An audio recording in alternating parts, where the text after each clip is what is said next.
I love this business logo. They took a Tancho Koi and put the state of Ohio on there. So cool.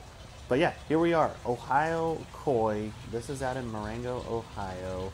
And this is part of our garden center and nursery tour that we did on day one of Cultivate. So before the trade show started, we went around and drove to 5 or 6 different locations just to check out their operations. And you know, me being a fish person, I had to go check out Ohio Koi, one of the coolest fish and koi and pond shops that I've ever been to.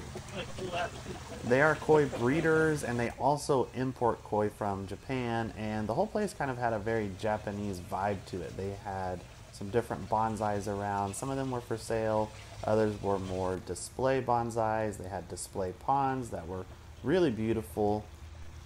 And I love that they even included what components are in the pond and how much it would cost to build this pond yourself.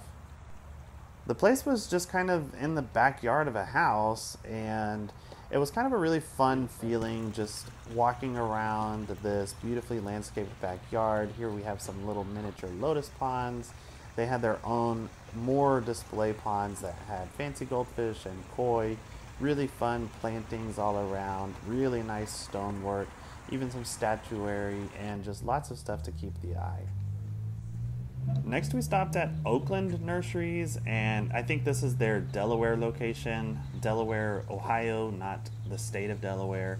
But this was more of a traditional garden center feel, so it was very large. I think they said 8 acres there, and they had really big garden store inside. They also had this boutique gift barn that just had all kinds of fun jewelry and different gift items, and it was a really beautiful space that was really cohesive.